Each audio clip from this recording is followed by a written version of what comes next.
Hey, so just 1 second before the video starts, YouTube now cares a lot about something called viewer satisfaction, which means likes and comments and that kind of thing. So apparently I'm supposed to ask you to leave a like on the video and comment something vaguely related to the topic because it'll help me out, I guess. So please do that. Okay, bye. So a little while ago, there was a Twitter thread from Craig McCracken, who's best known for having a very funny last name, but also he worked on Dexter's Lab, he created Powerpuff Girls, Foster's Home for Imaginary Friends, Wander Over Yonder, and a bunch of other stuff. But anyway, he was talking about how he's pitched over 16 different show ideas to Netflix, who turned them all down. Because right now, the only things that the big companies are making and promoting is remakes, reboots, sequels, prequels, and extended universe shenanigans. Like, did you even know that Disney has a new standalone animated movie coming out soon? Did you know this existed? Because Disney sure doesn't. But oh boy, y'all checking out that new Star Wars show? Now, this whole thing has been very apparent this year and going into the next. I mean, Little Mermaid reimagining, Princess Diaries 3, Legally Blonde 3, and of course, Enchanted 2, which just came out. Now, a few weeks ago, I did a video about Enchanted 1, which I thought actually aged a lot better than I was expecting. But as with every belated sequel we've gotten, like, I don't really have high hopes for this one, mainly just because, like, who asked for this? But whatever. Anyway, let's check out Enchanted 2, aka Disenchanted, which is almost the exact same name as a Netflix cartoon show, so good job with the SEO on that one, everybody. Okay, so we start off with everyone's favorite wisecracking chipmunk from Brooklyn, Pip, giving us a little extra backstory about Giselle. Once upon a time, in a magical kingdom called Andalasia, a baby was found in the forest. With no mother or father to speak of, the baby was raised by the animals, who loved her as one of their own. And her name was Giselle. wait, so Giselle's a feral child? She's like Tarzan? This should have been a very different movie. And then Pip lets us in on what's been happening since we last saw everybody back in the first movie. This story begins where the old one left off. In the kingdom of New York after Happily Ever After. But there is no after happily ever after. Yeah, you just get married, then nothing ever happens to you again. Okay, yeah, okay, I should just keep my mouth shut on this one. Morgan sprouted up, and eventually, Robin and Giselle had a baby. First, with all the baby stuff, their castle in the sky shrunk 2 sizes. But the hardest part of all was Morgan. She became what that world calls a teenager. So the story goes that in the middle of all these changes, something about having an angsty teen daughter, living in a city that smells like a urinal cake, and of course, Le Bébé, Giselle gets the idea to move to a new little town in the suburbs called Monroeville. But of course, as everybody knows, nothing's ever good enough for a teenager. Morgan, can you try and help out here? I am helping. I'm literally telling the entire internet about my kidnapping. Everyone agrees it's a tragedy. Yeah, okay, Morgan, you have like 12 followers. All right, calm down. You know, a lot of people move to the suburbs from the city, and they're wildly happy. Yeah, well, I was wildly happy here. Can you back me up on this, Sophia? Who's excited for our new adventure? Very excited. Oh, that's Sarcasm. sarcasm. Yeah, so this is the cool new angsty teen Morgan, who knows everything and has a rich dad and a stepmom who really cares about her. Gross, right? So, to protest the tyrannical injustice of having loving, affluent parents, she wears only black and or military green, has at least 4 pairs of Chuck Taylors, and I don't know, I'm getting some kind of jorts vibes from her, but we'll see how that pans out. But anyway, so they pack up all their stuff and head on out to the place where dreams go to die, the suburbs. Teenagers are like this. She'll be fine. We really did have magic memories here, didn't we? We did. And we'll have more. Trust me, if I learned anything from meeting a princess on a billboard, is that sometimes you just have to take a leak. Take a what? Now, when they finally get to the new house, okay, turns out it's not even finished yet. Like, why are they even here? Although they do have 2 stoves for some reasons. Like, the heck kind of house is this? That goes in the living room. Thanks. Yeah, that's not an adventure, that's a landfill. A land filled with adventure. Yeah, okay, thanks, Mom, for that wonderful mom advice that, like, never actually means anything. Oh, honey, don't think of it like you got cheated on, okay? Think of it like a cheap opportunity for personal growth. Nah, I'm just gonna burn his house down. Here you go. I am going to go see if one of those movers will move me back to New York. I know it's hard to start over someplace new. I did it once. Not really on purpose. Giselle, you were literally raised by magic animals, okay? I don't know if you have anything meaningful to add to this conversation. And then she sings a song about, like, making the best of a bad situation or whatever, and Morgan's like, ugh, geez, fake mom, why do you sing all the time? It's so cringe. Now, if you'll excuse me, I'm gonna go watch hot guys in their boxer shorts lip-syncing on TikTok. But, you know, I gotta say, though, okay, like, there are so many songs in this movie. Like, the first movie, I think, maybe had, like, I don't know, 4 or 5, probably. But this movie has, like, 12 songs, okay? Like, I can't even begin to convey to you how much they sing in this movie. But anyway, so just to summarize here, Morgan goes up to her room and it's like all finished and actually looks pretty nice. But then of course she's like, no one understands me. And she flips the light switch and it like explodes and all of her clothes just erupt in flames.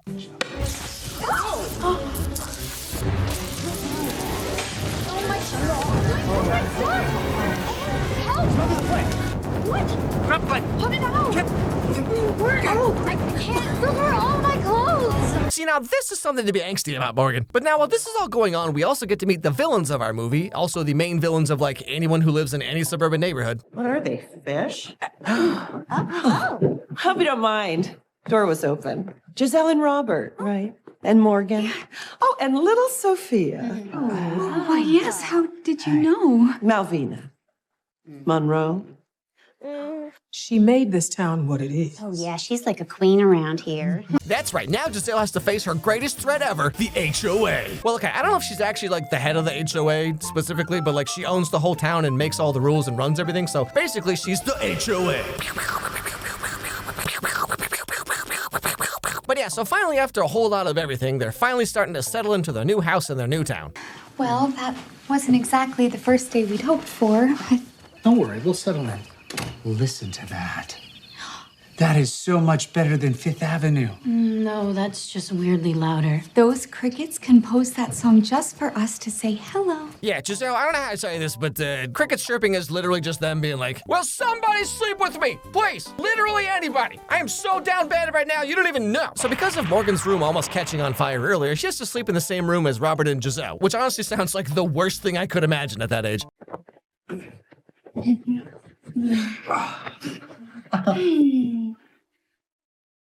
Here we are, a family starting over. Mom.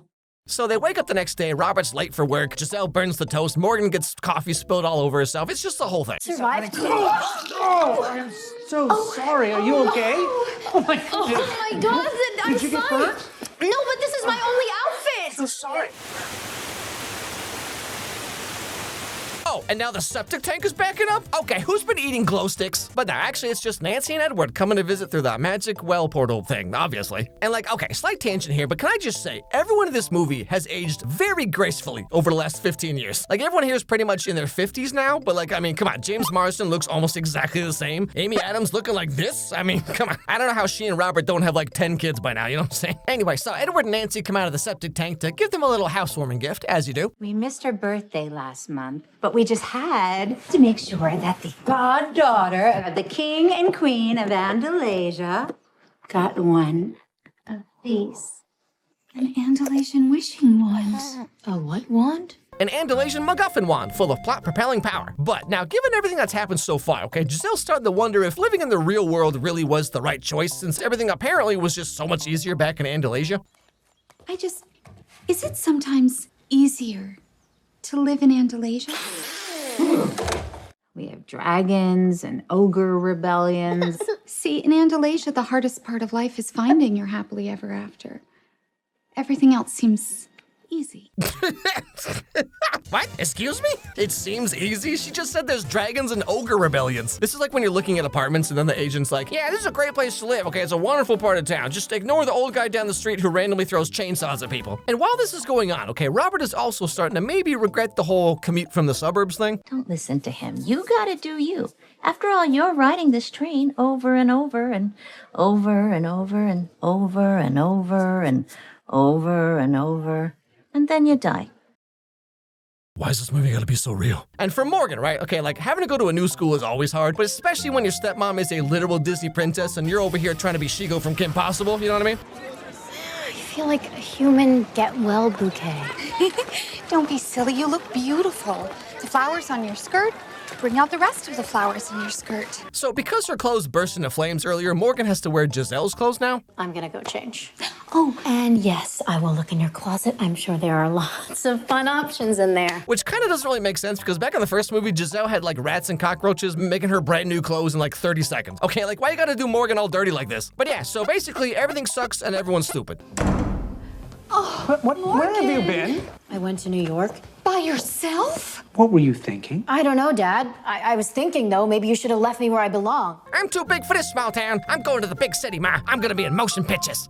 Well, this isn't anything a little glitter couldn't fix. It's a memory tree. And as we say in Andalasia, Memories are the most powerful magic of all, I know. No? I mean, we've already been over this. The most powerful magic is true love's kiss. two of us can share in true love's kiss. True love's kiss. It's the most powerful thing in the world. And now suddenly it's memories? Am I the only one who cares about the lore in this franchise? Now, randomly after this, okay, Pip the chipmunk just shows up, like, from the well, because he just does, I guess. Oh, Pip, my old friend.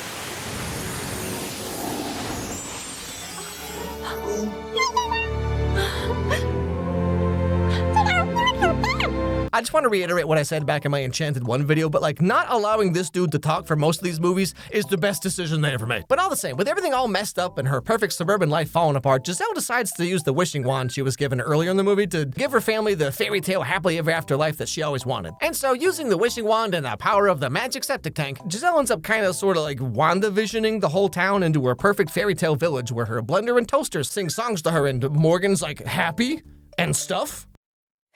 Ugh, those twigs were murder on my sciatica. Hey, I'm talking. Wait, how am I talking? No. He's talking now? I trusted you, Enchanted, and this is what you do to me? But yeah, so now the whole world is a fairy tale world, and the Monroe HOA lady is the evil queen. But also, because this is a fairy tale world, that means Giselle is the stepmom to her teenage daughter main character, or something like that. What?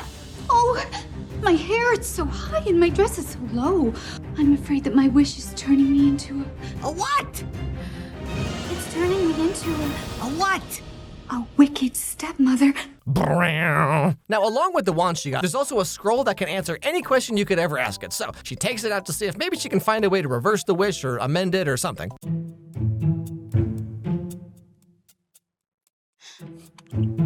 What are you doing? Oh yeah, also FYI, Pip turns into a cat at some point because he does. Like, whatever, doesn't matter, moving on. Nancy said if we had any problems, all we had to do was ask. Welcome to your magical wishing wand experience. If you should ever have a question, just ask, and I shall appear. Oh, it's one of them sassy scrolls that talks like the robot from Treasure Planet. Of course it is. I mean, heaven forbid anyone just talk normal, you know? Am I asking too much? Anyway, so the scroll tells Giselle that all she has to do is just use the wand to reverse the wish before midnight, and then wham bam bibbidi bow, problem solved. What happens at midnight? On the last stroke of 12, the spell is set, and nothing will be as it was before, for all time. My. I did that for effect. However, the evil queen's hench people found out about the magic wand and stole it earlier that day, so what do you know, Giselle can't reverse the magic spell. Now, the rest of the movie is basically just Giselle trying to fight against herself, turning into a wicked stepmom so she can get the magic wand back from the HOA. Morgan, I'm so sorry. It's all my fault. Mother, please just... Morgan, you have to listen to me. Oh, yes. Perfect little Morgan. Not so perfect now, is she? Don't you dare! Oh, I'll dare all I like. Stop it! Yeah, you know, the same thing happened to my mom when she hit her 50s too, but that turned out to be something else. So during a moment when she's like lucid or whatever, Giselle figures out a way that Morgan could maybe help stop the spell. And you have to do it before midnight. What? Save us. And so Morgan is sent to the cartoon world of Andalasia to try and find something somewhere to somehow save the world, whatever that means. You know, for a little girl with no mom, seeing a princess hanging from a billboard was magic. Things were so much easier back then. Whoa. You brought the flower back to life. I did? But how? I'm not magic. No, but these memories are. And then, of course, Morgan and Nancy sing a song about how the real magic is love, even though we just learned it was memory. But actually, just kidding, guys, it's true love's kiss. Can you believe this Disney movie might not be 100% logical? Now, heading back to the real world, evil Giselle is fighting against evil Queen Monroe to decide who's like the evilest or whatever. And at some point in the middle of all this, Giselle gets the wand back from the HOA people because Pip the cat just kind of walks in and takes it. So like this whole major conflict of the movie is resolved in about 3 minutes. And the clock is about to strike midnight, which therefore means that the town or the whole world, I guess, will stay in the fairy tale state forever. But through the power of memory, love, family coincidence, Morgan breaks the spell on her wicked stepmom and turns her back to a cool stepmom who lets you stay up past 9:30 and doesn't even care if you say bad words. Cool stepmom. But it looks like they're already too late.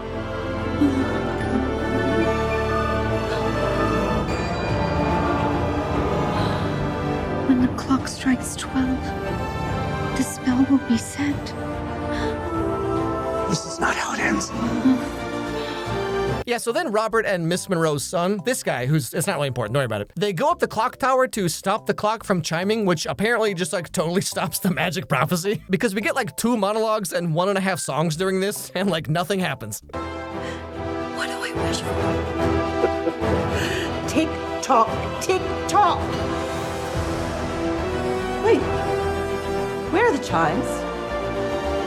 Why isn't it midnight? Yeah, you know, I'm pretty sure it's not how time works. Okay, it's like 12:07 right now. So in the end, just before midnight, Morgan uses the wand to make a wish of her own, which makes everything go back to how it was before all this even started. And only she, her mom, Nancy, and Edward remember anything that happened. So for everyone else, it's just like some kind of crazy dream. So, a new story for Giselle and her family began in Monroeville. Robert opened a small practice in town and never rode the train again. Sophia sprouted up. And Morgan... Hey, Morgan!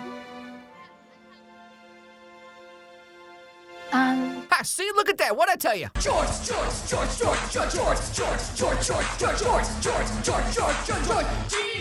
But like, okay, to be fair, I wouldn't say this is a bad movie per se. Much like a lot of what Disney's putting out these days, it's just incredibly unnecessary. I really like Enchanted, okay? I think it stands on its own, it tells a clever, fun story. And then this movie's just like, what if a bunch of 50-year-olds had to learn about the importance of love and family again? Like, who asked for this? I mean, I do agree that the world needs a lot more Amy Adams and James Marsden, okay? But like, he's in this movie for a combined total of maybe 10 minutes. And like, Patrick Dempsey's character spends the entire movie doing nothing. Like, he literally just runs around town randomly for no reason. So it's not terrible, but just, I mean, like, why? Anyway, thanks for watching, everybody. Hope you enjoyed the video. If you did, don't forget to subscribe. Don't forget to ring that bell, leave a like, leave a comment, all that stuff. Send me an email at alexmyerscontact@gmail.com and let me know what movies or TV shows you think I should check out next. And above all, let's everybody have a great day, and I'll see you all next time.